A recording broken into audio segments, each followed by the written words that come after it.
Okay, so welcome to this session on CRNS reporting. I'm Vic Taylor. I am a director of the ICRS. I'm also managing director and CEO of Flag Communication, an organisation that specialises in integrated sustainability and other kinds of reporting in the ESG space, in strategy and in communications. And we produce those reports and communications for global B2C and global B2B organisations. And I will now let the panel members introduce themselves. So Rachel, would you like to introduce yourself? Sure, thanks. Hi, everyone. My name is Rachel Madan. I am the Director for Sustainability and Impact with a company called Luminous, which is based in London. We're a strategic integrated communications consultancy, and we do both consultancy as well as design. We work through a range of channels, everything from corporate reporting to websites to brand and culture and change communications. I have been in the sustainability space for about over 20 years now. And I think it's changed a lot, particularly the way that we communicate about sustainability and the way that these things are sort of thought about both internally and externally. And kind of happy to talk about that more as we go through the panel. George, would you like to introduce yourself? Yes, certainly. I'm George Ames. I'm one of the directors of Forster Communications. For the last 25 years, we've purely focused on social environmental change, and really our focus is on sustainability, leadership, communications, and positioning our clients around the action that they're taking on sustainability into the future.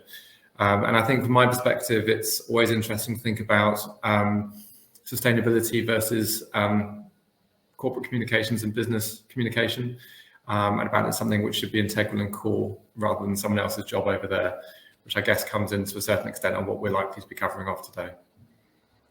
And Paul. Yes, hello everyone. Hopefully you can hear me. I'm Paul Sahota, so I am head of the UK Sustainability and ESG consulting practice at DNV. Our mission and values are very much aligned to what we're talking about today. So it's to safeguard life, property, and the environment, which we go about in several different ways. My background is a mix of consulting and industry side engagement, so financial services mainly, so 25 years in the financial services sector. I am a certified ESG analyst and a PhD in economics. So looking forward to the discussion. Thanks, Paul. So I thought what we'd do is we'd open with the perspectives from the panelists about what's happening in reporting in this space right now, what you think, kind of what are the new things, the different things, and I guess really the direction that reporting is going in.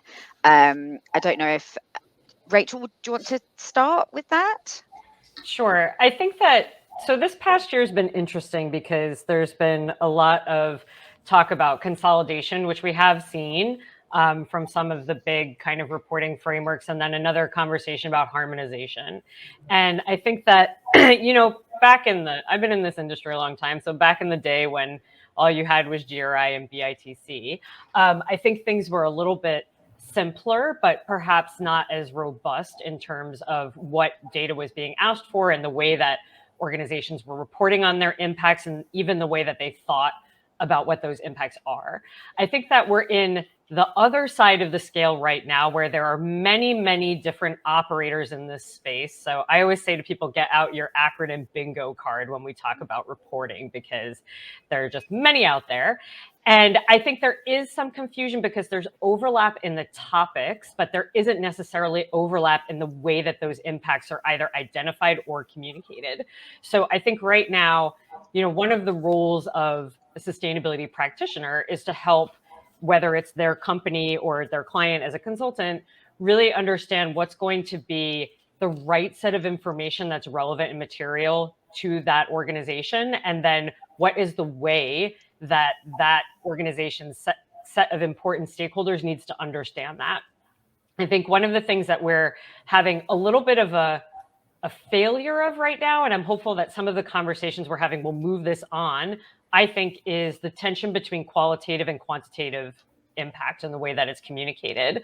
So one thing that having ESG in the space has really it has moved an emphasis towards quantitative measurable data to the fore. But I do think that we're starting to see a bit of a lag in attention to issues that don't have great measures yet and are still extremely important. And so when you look at them qualitatively, you get very robust information that could be left out of reports right now because there isn't a number that you can report. So I think that's some of the trends that I'm seeing in this space at the moment. George, do you want to pick that up? Because I know the communication aspect and probably around that qualitative element is something that's probably quite close to what you do. It is, and I suppose the quantitative is as well increasingly. And I think really in relation to the need for transparency here, and rightly there being nowhere to hide, increasingly nowhere to hide for people. I think that it's still also, of course, a complete reality that people are reporting on sustainability for the first time sometimes, in certain ways, even in large and established businesses. And it's almost jumping straight from being reported on for the first time to some organizations now taking it straight into the core annual reporting, which they are having, for example, their carbon targets assessed and put under scrutiny as hard as their financial targets and results as well, which I think is only a positive thing. But I think that we're moving beyond the beehives in the background and actually more into the hard nuts and bolts around what it actually means to be sustainability leaders. And I think that's where greater attention is rightly being put to understand what actual action difference organisations are investing in. Thanks, George. And then Paul, from your side, what do you think are the key things that are happening now? What specific changes are we seeing in the reporting space that you're picking up? Yeah, so increased sophistication with reporting. So a lot of challenges out there, as Rachel's kind of alluded to, with the different regimes and how do we bring that all together into one report? I read a report from Barclays maybe a year and a half ago, and it was almost 350 pages long with a number of annexes, right? So I think that the issue right now is how do we consolidate the reporting requirements into something that's meaningful for the market.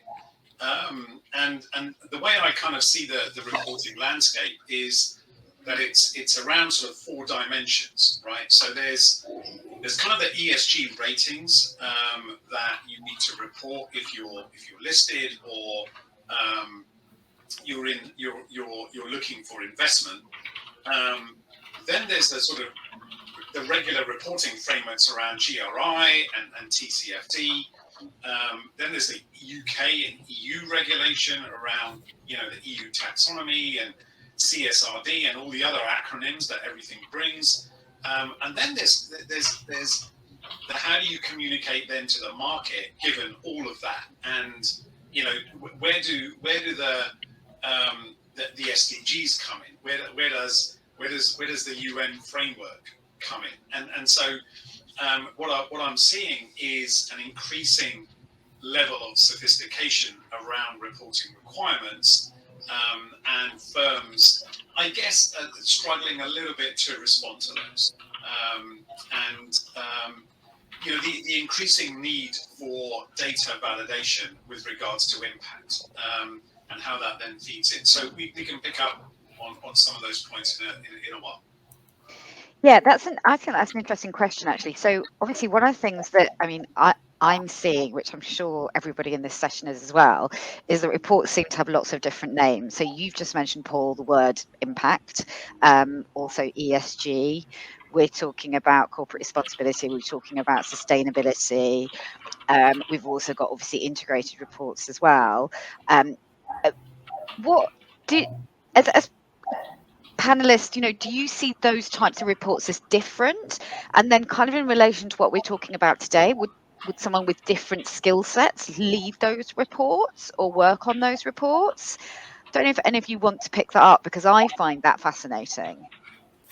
I think it's, and I agree, and I think it also depends a lot from business to business, to a certain extent, to what extent they've actually invested in sustainability anyway.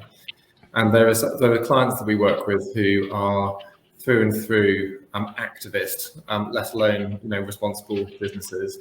But there's also plenty of businesses who are still on a journey towards what actually sustainability really means for them, and they're kind of emerging, growing, and developing in that space. I think the same way that sometimes a sustainability team is a person, not always full time, even in a large organisation.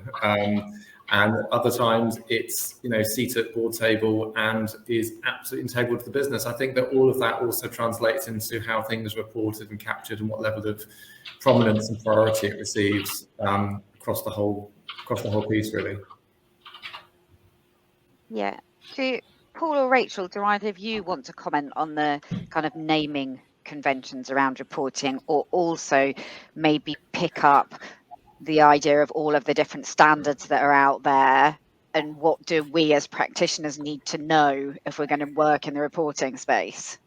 I have opinions. So everyone who's ever worked with me or known me has known that I'm not shy about sharing them.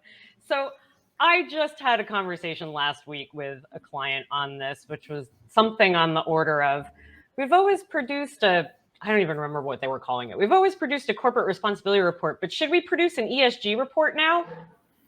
I'm like, is the content different? No, I think it'll be the same.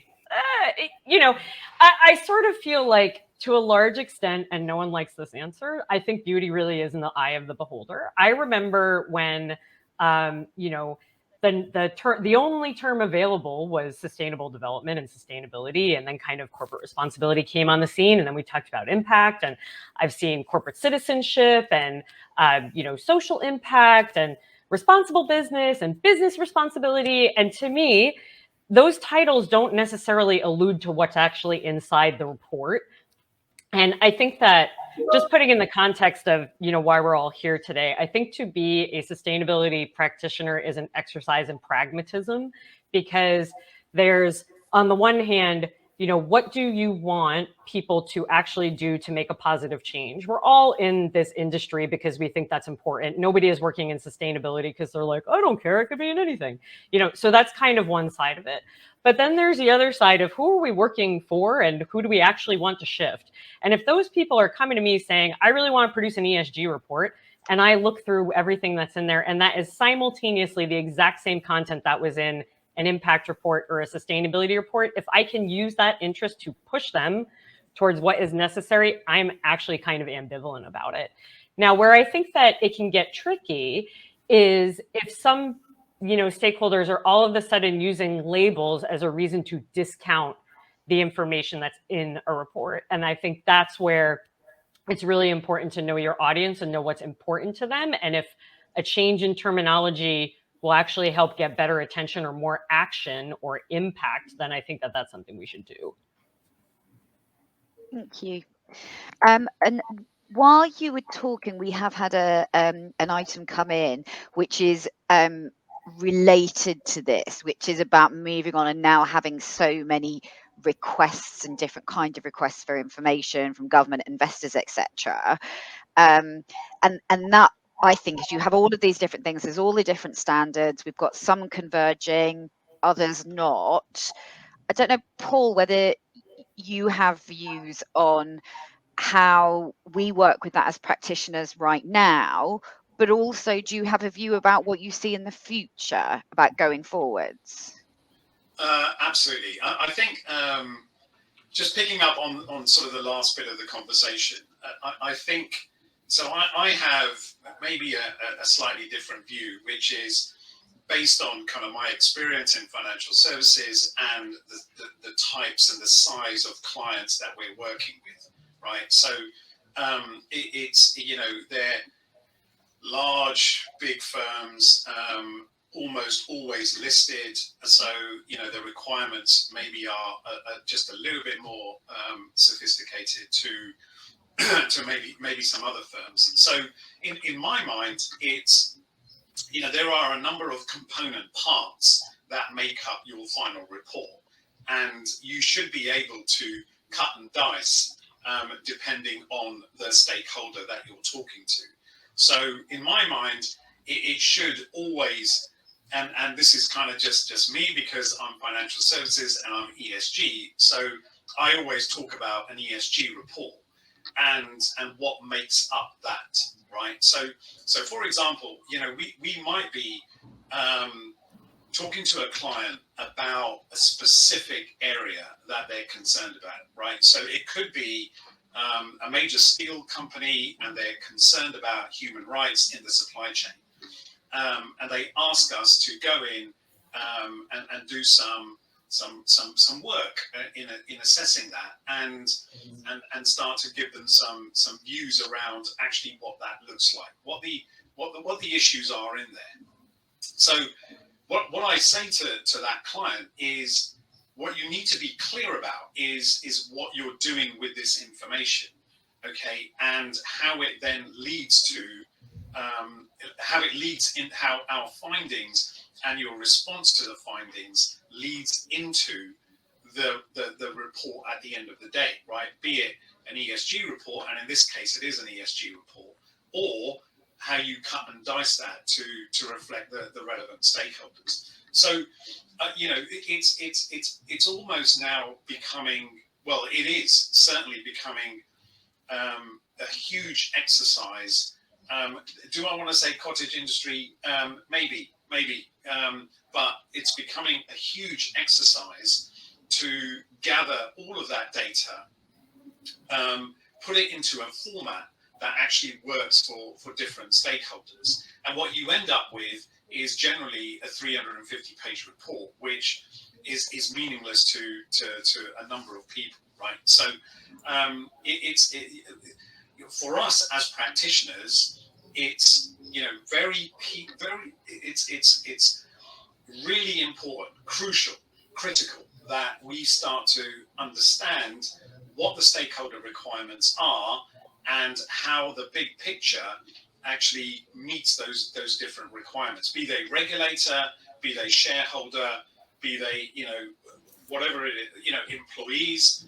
You cannot produce a single 350, 700-page document that actually is going to meet all of those stakeholder needs. So it's got to be, you've got to produce something that's easily, that you can navigate through, that maybe has different sections in it that people can go to look at what they want. So delivery almost, you know, forget about the actual process of arriving at the report, but delivery of the report and the way you communicate that, the channels in which you communicate those findings and the report itself is going to be key.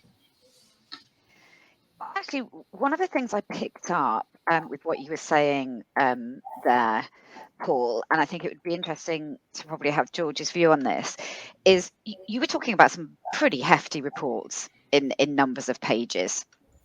And I suppose when we're thinking about as a CRNS practitioner, what are the skills that somebody needs to have to produce a report, to manage a report, to be part of that process on either side, whether it's the consulting side or in-house? Is it a communicator, or is it from the kind of scientific side, the data side? Don't know, George, if you have a view on what somebody needs to be. I think the short answer is it's probably not a single person. And I think that there is a risk that reporting can sometimes paralyze action. And there can be such a determination to get the beast of a report together that you almost forget what the purpose of it is and what happens from that point. Some of this, of course, is a requirement to go into the depth, and not to do that down for a second. That's very important. But I think it's all about knowing your audience, like all communications really, and how to extract the relevant parts from your report and package it in an appropriate way to deliver your message or catalyze further action. I think it's also something which we hear quite frequently, is that increasingly C-suite at organizations are expected to be literate in a topic which they're not often, but they're also quite unlikely to say, I'm sorry, I don't know what that means, because they don't want to expose themselves to, or indeed they don't have time to stop and go through it. So I think one of the challenges internally is you need to make sure that even to your internal stakeholders and internal audiences, you're making very, very sure that whatever you're communicating is packaged up in an appropriate way to drive action and land your message. The other thing I would add to that very quickly, about linked to the risk of reporting paralyzing action, is that sat in on several discussions where there's been a really cyclical conversation with sustainability experts exploring where to get data from. And in this particular case, I'm thinking of around diversity and inclusion. Not so that wasn't really important, but the conversation focused on how to work with current data sets rather than to make change and do something differently, which would affect the data sets. And I think it's just a really important point to remember. Reporting is key, but the bigger picture and the longer term aim and ambition must really stay front of mind. And actually into these reports, and it might be something else later on in the discussion, is that a really powerful report is really clear around what isn't being achieved and what isn't being done. And it's actually often those points which allow people to be genuine leaders here and really be really explicit around where more work is required and how that's going to be done, rather than trying to beautify and package the data which is more readily available. Can I, Victor, I'd just like to touch on that and kind of pull that into a response to David's question in the chat, because I think that, so his question is, you know, you have all of these data requests and then we don't actually have time to do the work. And I hear in that a little bit of the conversation that George was just reflecting back, where your kind of efforts can go into, how do we get like all the data points for this thing that we're being asked about? But the way that, you know, we look at reporting at Luminous, at least, is that a report should be based on relevant material issues to the business. Now, relevant material issues to the business are the ones that your company should be taking action on. And so there really shouldn't be a ton in that report that is not related back to those actions. I think that sometimes there can be like a set of disclosures that happen almost outside of the report. So if you're doing, for example, a GRI content index, you're reporting against SASB indicators, you're reporting against the WEF sustainable capitalism metrics, or any of the other things that are out there now. I think that that type of more universal disclosure set should almost be an ongoing data collection exercise, which really should not be affecting your day-to-day. And if it is, it kind of comes back to the response that George said around the, you know, what's the technical requirement set, that too much of the effort is being left to a single person or a single team, when really it should be far more integrated into the business. So that's kind of one side of it. And then the other side is these really important issues, these really material issues where we have targets that maybe we're missing action on them. That's where the conversation should be happening internally. So, you know, we've identified this really material issue around diversity and inclusion, but we actually don't have the right data to be able to measure how what we're actually doing even now. You know, so that conversation should be one around baseline, but two around what are we trying to achieve? What's ambition? The whole purpose of reporting is not just to kind of be like, okay, here we are again, and here's how we did. It should be to report on progress, whether that progress is positive or it could be negative in some cases, or just absent. So I think that in terms of like advocating to your internal stakeholders about what's the purpose of the report, it's really important to link it back to strategy and business goals and ambitions, and not just have it be this random thing that you do because you have to. And I know sometimes that can be a hard conversation to have internally, but I think it's an important one that as a practitioner, folks should really try and start laying the groundwork for those kinds of conversations. Can I just pick up, because it's a really interesting conversation, and especially what David's just said there, which the bit that I kind of really am interested in is where he says, leaving us little time to do the actual work, right? So it kind of then comes back to actually what is the actual work? And so, I remember when I was in financial services, and I used to audit sustainability reports, right? So effectively in those days, it was, CRS reports. And, I would find issues, matter of fact issues in those reports. And who was I talking to, right? I was talking to, the communications person or whoever was actually tasked with pulling the report together, right? And so, there's a process, everybody kind of feeds into it, and the report comes together under this one person who then produces it. And so, who am I auditing here, right? Am I auditing the process? So am I going back to source to find out whether the information is correct? Or am I auditing the person who's pulled it together? And so, in my mind, there has to be a robust process where whoever's in charge of bringing that report together into one communication document is clear about actually that process and can rely on the data that's feeding into that, right? So, but as soon as you have a disjointed process where a number of people are feeding into it, everybody has different ways of writing, everybody has different checks and balances and controls around whether the data is correct or not. So, in my mind, so this kind of leads on to the next sort of bit of the conversation, which is what skills do we need now going forward? Okay, so if we're putting together the report in one sense, we still need to kind of think about whether or not this makes sense to us, right?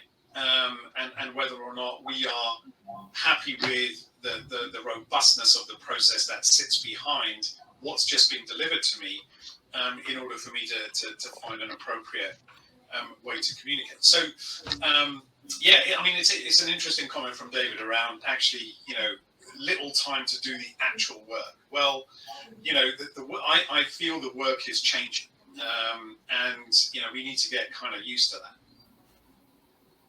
So, sorry, just to be really clear, so exactly what do you think is the change at the moment, Paul? Like kind of if you were going to say it in kind of one sentence. So I think in one sentence. So what I'm saying is that if you're putting together a report as a process, okay, and talking to whatever publishing organization and whatever channel it is that you're going to deliver that report to, you need to be clear about the processes that sit behind that. Okay, so what has been delivered to you? Are you happy that the quality is up to where you need it to be, right? Are you clear about the checks and balances that have been made around that report, okay, or that part of the report? It's those kinds of things. I think the role of reporting is changing, hugely. It's not like what it used to be anymore. Like I said, it's getting more and more sophisticated. You're getting input from a number of different, stakeholders within the business, who each have, a story to tell. But, are you clear that story is correct? Does it make sense? So moving on from that, and that made me think about something else, and also George, you touched on this a minute ago. So when we talk about a report, it's very easy to think about one report. And then it's kind of like, how do you get all of these different standards into one report? But we are seeing many organizations now following what, Rachel, you were referring to, talking about materiality, but really homing in on very material issues to them. So certainly over the past year, we've seen a number of first-time diversity, equity and inclusion reports. We often see reports like in the commodity sector, sustainable agriculture reports, or if you're talking about in things like the telecom sector, things in communication sector, things like e-waste. So very specific. Do any of you have a thought on, if we've got people on this call now from different organizations and they're looking about, they've only got a certain number of resources, they've only got a certain amount of money, should they just be looking at producing one report that, for example, is in line with the GRI? Should they be going down the route of focus reports? What would you be advising that they do? Who wants to take that? I can start. I mean, I think that, so just if you have limited resources, I do think you should try and produce a report that hits, your most material issues. Now, Vic, you mentioned a report in line with GRI. GRI requires a materiality assessment. You're actually not supposed to report against every single disclosure that is available in GRI. And they actually just updated their universal reporting standards. So if anyone is, interested in using GRI, there's a lot of new information available that kind of clarifies their approach to materiality. But it's just important to understand that if you use GRI content index, it doesn't mean that you actually report against every single disclosure. So that's what I would do if I was limited in resources. If I had a very important stakeholder, or very important issue, I will recommend for clients that they do a deep dive report on an issue of importance. So it might be, I've seen a lot of net zero or sort of carbon specific reports. I can't remember, I think it was Cargill, but don't quote me on that, actually had a sustainable ocean transport report, which, I mean, I had not seen one on that topic before, but I thought that was really interesting. And, that's in addition to their sustainability report. So I do think that most companies should try and avoid the situation that Paul was describing, where you have a 350-page report and as he said most times, nobody's going to read that report. So if you put together all of your different material, it might add up to 350 pages, but there's no one who's reading that cover to cover. So I think, for most companies, a sustainability or corporate responsibility or ESG report that focuses on the material issues and then maybe is supported by a larger disclosure content index is appropriate. I think that as companies get more sophisticated, adapt more resources, have more strategy in place, that probably is the moment for them to say, this is our most material issue. We are going to dedicate either the majority of our report to this, or we are going to create a separate report that just focuses on this issue, or a separate channel. It might not be a specific report that you kind of do an annual one. But I think that as companies are trying to set out their stall on what they're doing and then actually report against that impact, because hopefully they have done some impact, it will be important to draw more attention to those specific issues. George, do you want to pick up on that, on the topic of very specific focused reporting? I suppose the very focused specific reporting in some ways is less the area of expertise in which we work. It's more around the translation and making things land. And I suppose from my perspective, too many reports are of course distracting. There's more things to be filed that never get read by anybody apart from the few.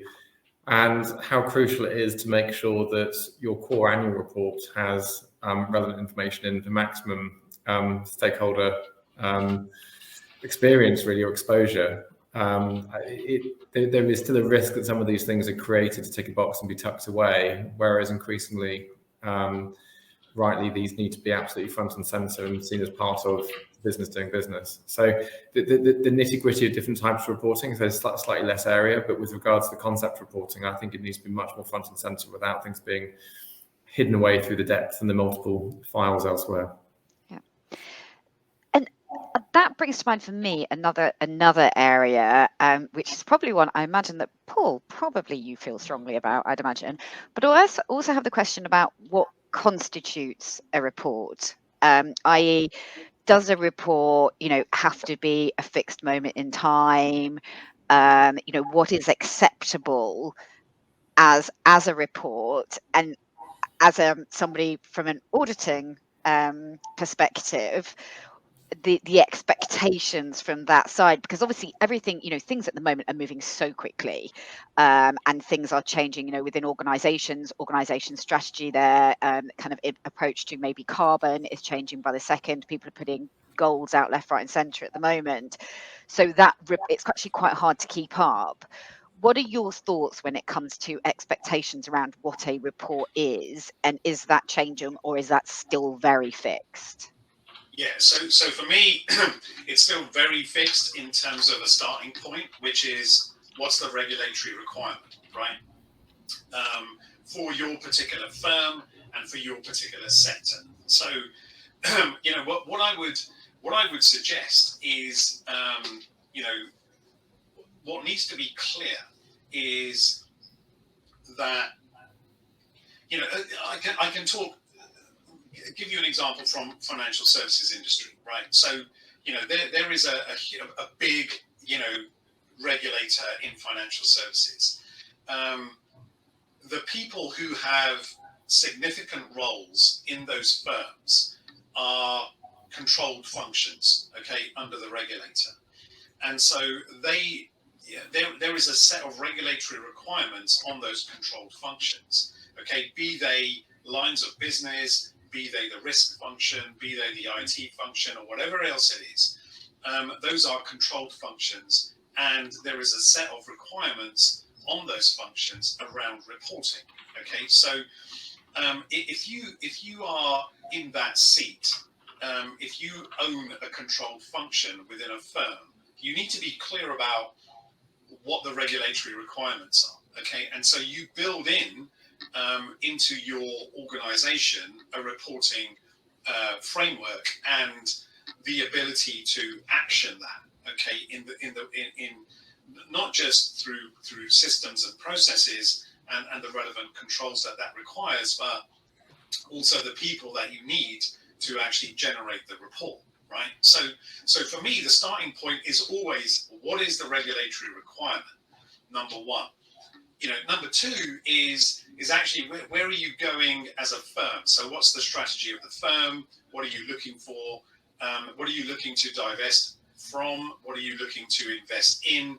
Are you looking for some investment from a particular side?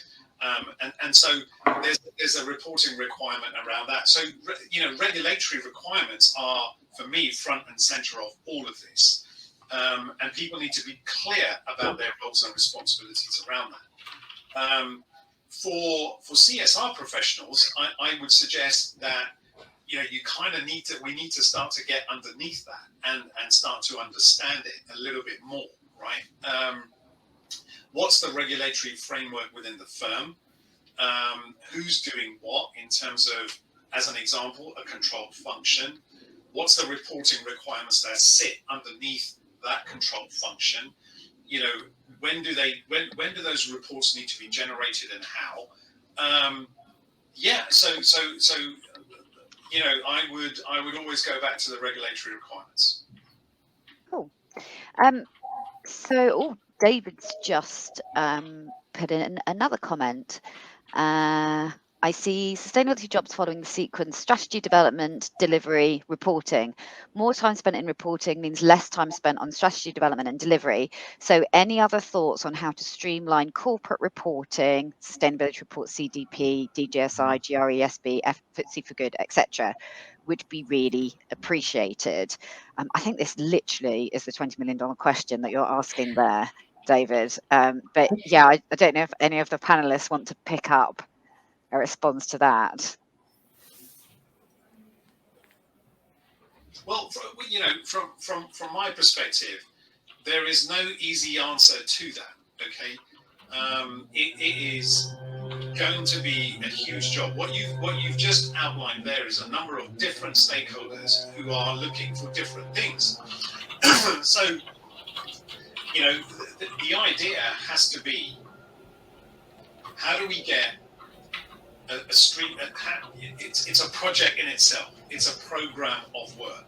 Okay, it depends on the size of the organization, I guess. But from what you've listed there in terms of, you know, report requirements and regulatory requirements, I would suggest it's a big firm. So, you know, what needs to happen there is a program of work to start to, you know, flesh out actually what are the systems that we need around all of this, and, you know, at what point is the data going to pop out? What are the systems and controls around all of that? That's not an easy question to answer.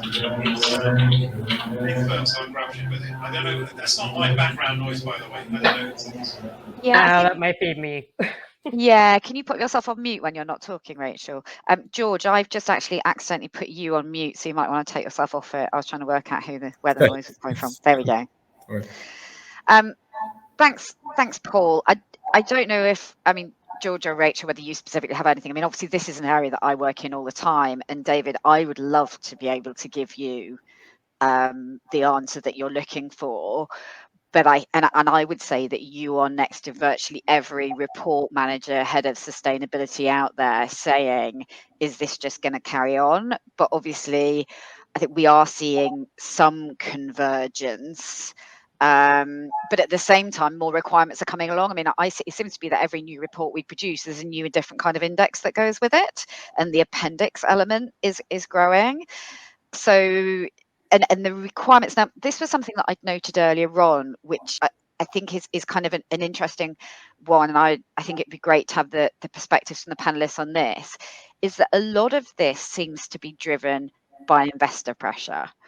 And investor pressure, the number of times that we get spoken to about stakeholders and it being the investors that we're catering to now when we're producing something in this area has gone up tremendously since the pandemic started, really.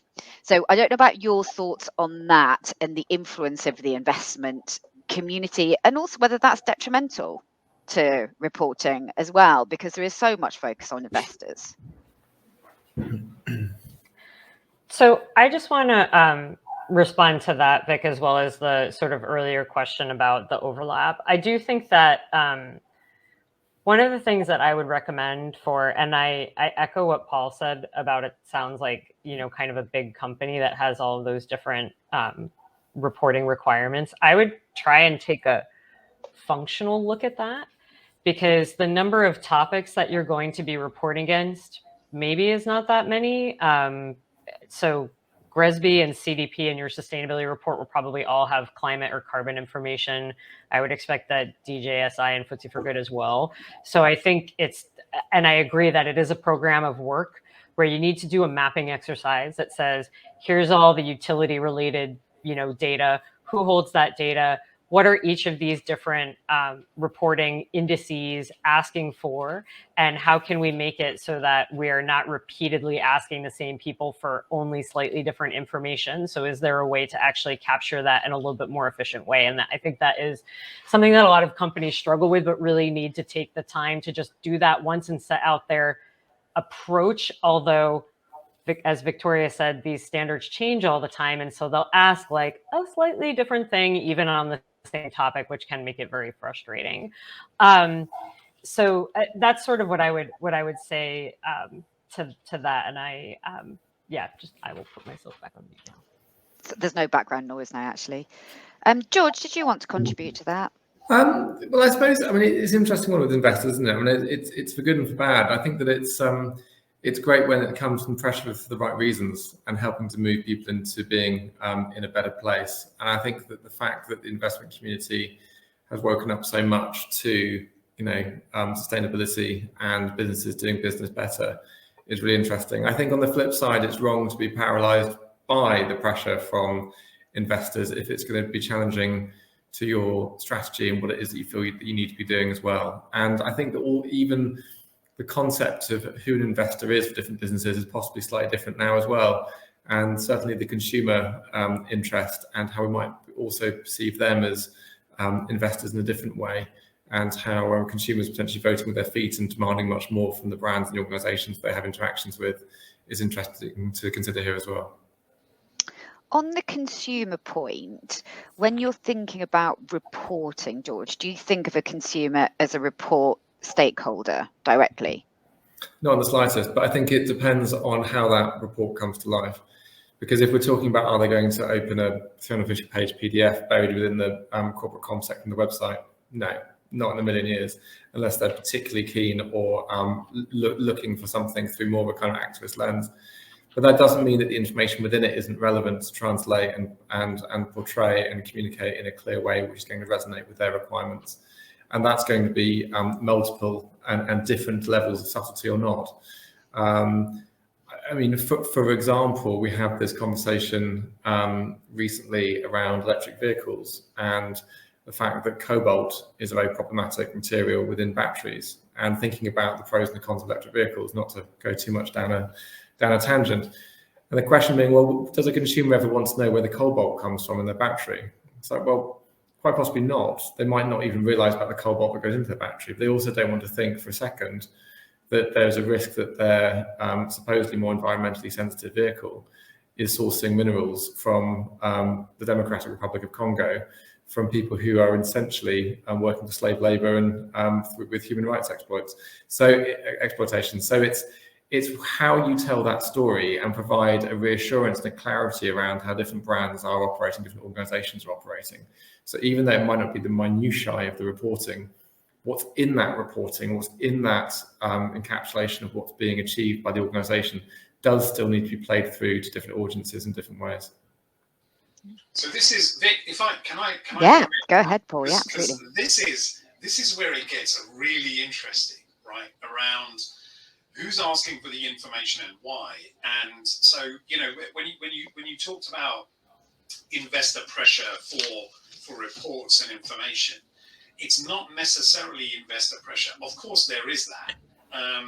And, you know, there's, again, you know, regulatory requirements around if the firm is listed and all of that sort of stuff. But let me give you another kind of couple of examples. So it could also come from clients of the firm, right? So, you know, if you are, for example, George talked about kind of, you know, the batteries and all of that sort of stuff.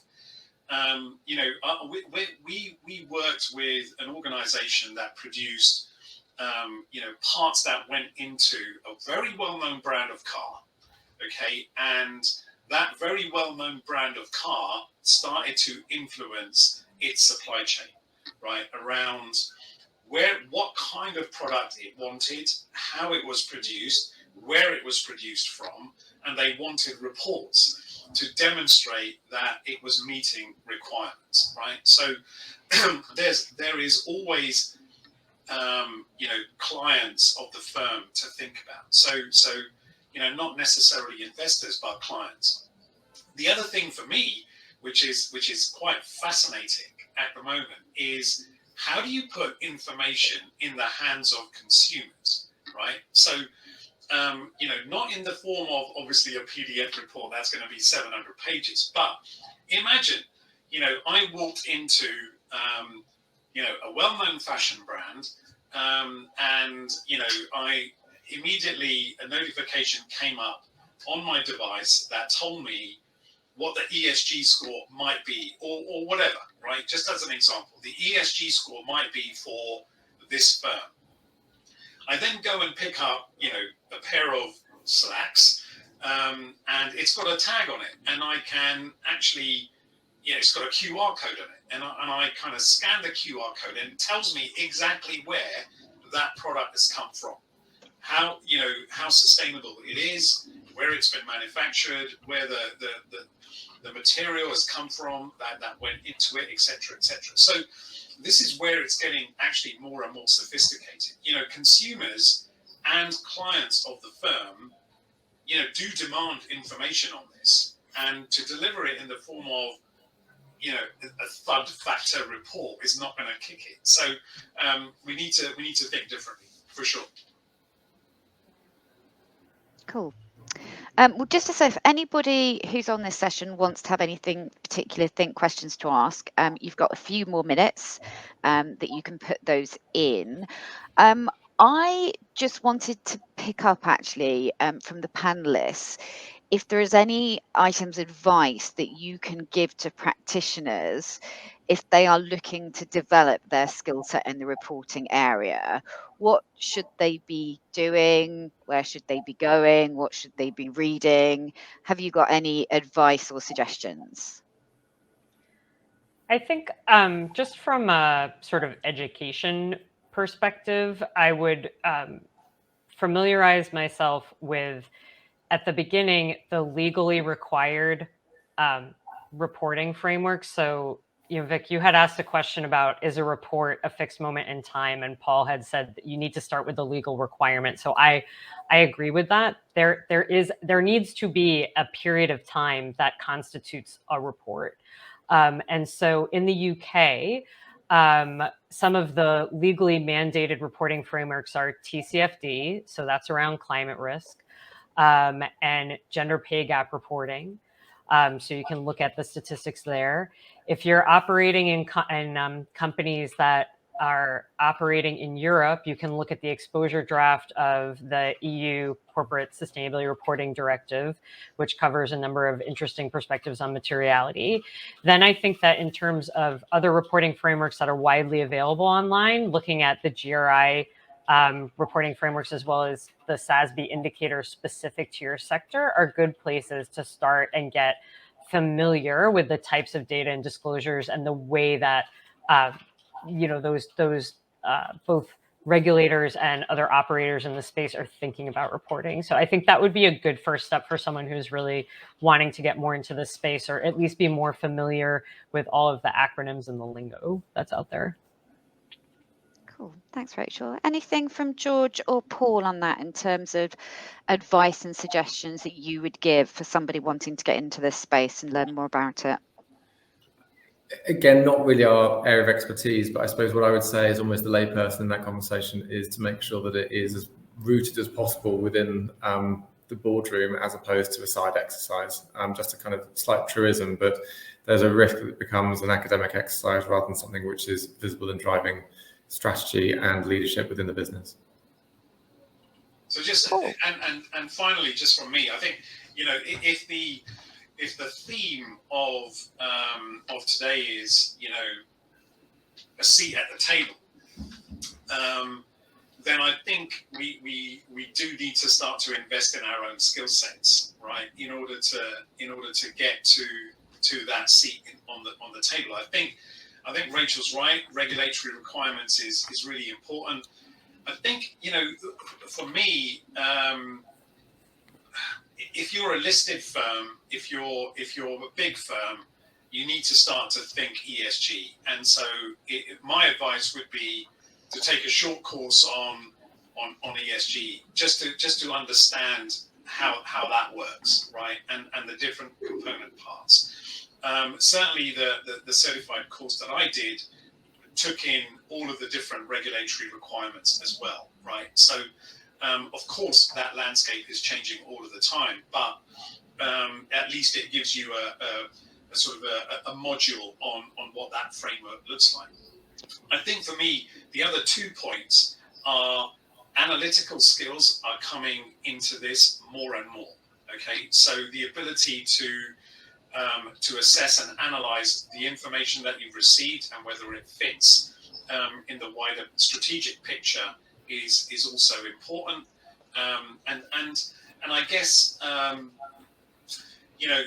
finally, I would start to watch Bloomberg Green, read the financial papers, start to watch out for not only your firm, but the sector as well and how it's moving.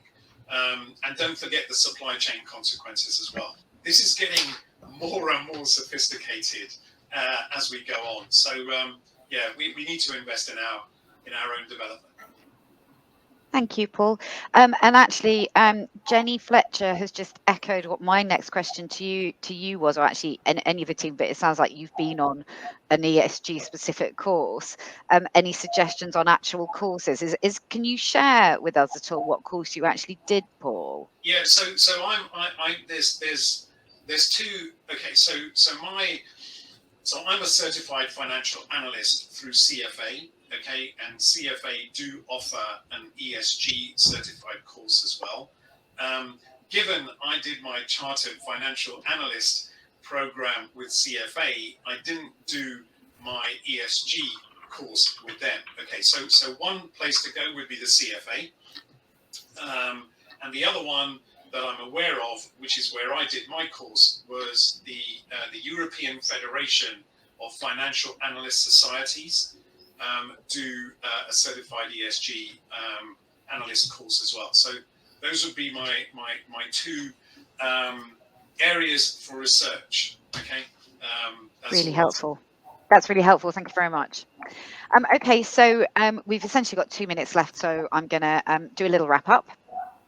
First, in terms of the things that I think we've talked about today, one thing that very much came out for me was know your audience, know who you're reporting to, and then focus on your material issues, which you should already know about. And we touched on reporting standards like the Global Reporting Initiative, which requires you to look at materiality anyway. And always thinking about what you want the end result of the report to be, what you want those stakeholders to take away from the report. Focusing on long-term ambition. Paul, I know, talked a lot about process, about having a robust process.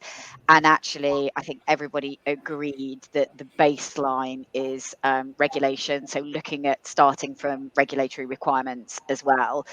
So you need to be really clear on those. And actually, in terms of starting out in the world of reporting, that is kind of the baseline knowledge that you need to build around those standards, whether they are regulated or whether they are voluntary, but they're still accepted. So you've got regulated ones like the TCFD, the gender pay gap, but also you've got voluntary ones, but that are very well accepted and used regularly, like the GRI, like SASB, WEF, and many others.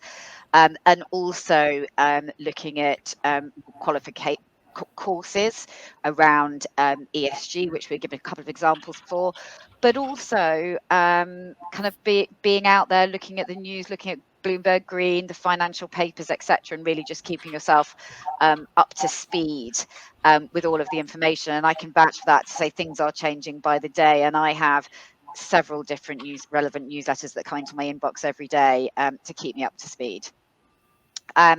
Thank you to George, to Paul, and to Rachel for your time. It's been incredibly helpful and informative. And thank you to everybody for coming. There is now a networking break, which you can go and get yourself.